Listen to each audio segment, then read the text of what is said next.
bénévole, il y a plusieurs sortes de bénévolat. Il y a le bénévole pensionné, ou le jeune pensionné qui dit voilà, je suis encore trop jeune. Ça, c'est une chose. Il y a ce que j'appelle le bénévole ponctuel, celui auquel on peut faire appel pour des actions bien précises. Et puis, il y a aussi le bénévole, je dirais, structurel, un peu organique, qui est le bénévole qui dit tiens, j'ai une certaine qualification, il y a une organisation à qui ça convient beaucoup, cette qualification-là.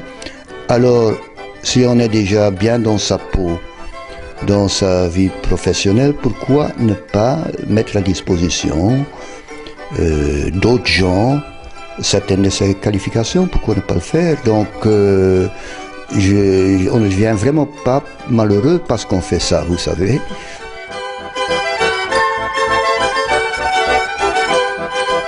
Moi, je le vois doit être quelqu'un sur qui on peut vraiment compter. Le bon bénévole est un professionnel dans son bénévolat. C'est-à-dire, il fait ça avec la même précision, la même ardeur, la même motivation, comme si il était payé pour ça, je dirais. Mais bon, je le dirais autrement aussi, quelqu'un qui pratique vraiment bien sa profession le fait aussi parce qu'il l'aime. Donc, le vrai bénévole est quelqu'un sur qui on peut compter, et qui est loyal dans ce qu'il fait, qui cherche le bien et qui n'embête pas les autres, enfin.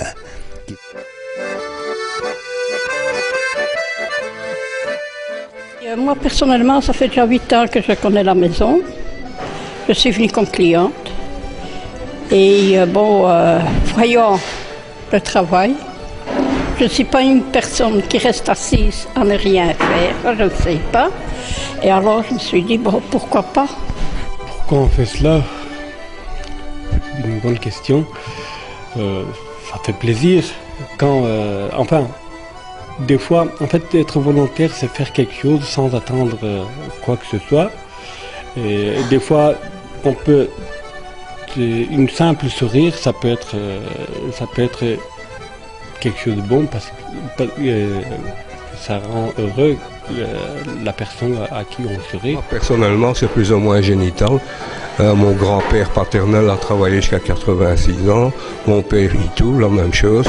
Alors quand j'ai fini, comme je suis pensionné, maintenant j'ai au-delà de 70 ans, je me suis dit, plutôt que de rester à la maison, de faire comme eux, enfin.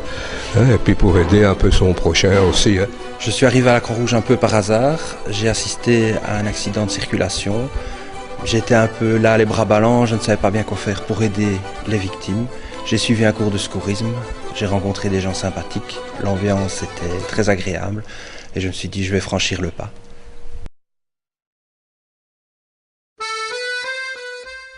J'ai toujours été éduqué dans des valeurs de solidarité et aujourd'hui je peux donner aux autres, je sais leur apporter mon aide.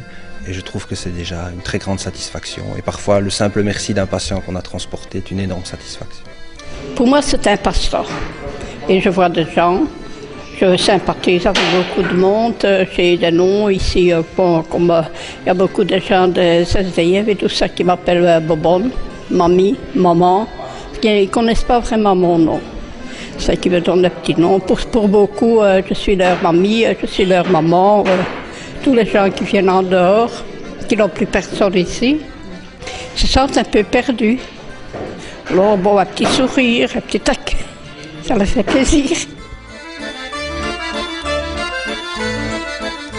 Ça demande un investissement.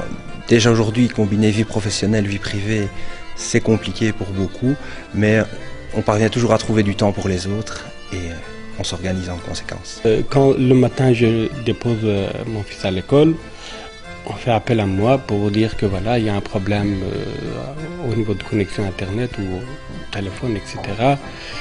Si j'ai du temps libre, si je n'ai pas de rendez-vous, j'essaie de le résoudre tout de suite. Sinon, je leur donne une heure à laquelle je suis libre et je viens et je le résous, quoi. Des fois, je viens ici le matin Des fois c'est le soir, des fois c'est le week-end.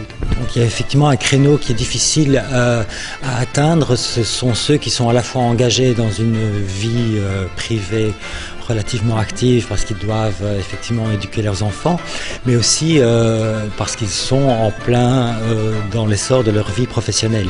Et donc ils doivent effectivement remplir deux obligations à laquelle il est difficile d'en rajouter une troisième. Mais comme l'a dit Frédéric tout à l'heure, effectivement, c'est malgré tout possible pour certains, et certains le font avec beaucoup d'efficacité. Je crois qu'ils sont d'autant plus efficaces qu'ils ont ces deux contraintes à côté et qu'ils doivent effectivement d'autant plus être orientés vers un bon résultat, un résultat de qualité, et ça se sent parmi ces volontaires engagés dans la vie professionnelle par ailleurs. In mijn ogen, kijk, je moet weten wat je wil maken van je leven. Hè? Je kunt dus lid worden van serviceclubs, je kunt lid worden van allerlei zaken. Je kunt ook zeggen, ik zie enkel mijn beroep. En daar dus van 's morgens vroeg tot een hele week mee bezig zijn. Ik heb een andere keuze gemaakt. Ik heb gezegd, kijk, ik heb mijn beroep, ben daar ruim voldoende in bezoldigd. Hè? Je hebt die opleiding. Waarom zou je dan niet een aantal uren per week, voor mij is dat toch zeker een 8-tal uren per week, gewoon in het verlengde voor een stuk toch van je beroep. Dus bepaalde kwalificaties die je hebt in je beroep, waarom zou je dan niet een dienstje stellen van een werk dat toch ook niet gans buiten mijn beroep staat. Hè? Dus ik ben antropoloog, ik ben veel bezig met multiculturalisme, met migratie. Hier is een organisatie die daarin actief is, die dan nog gesitueerd is in Brussel en met name voor een belangrijk stuk in Molenbeek. Ja, eigenlijk is dat voor een antropoloog, hoogleraar, toch heel interessant om dit contact te kunnen houden met het terrein.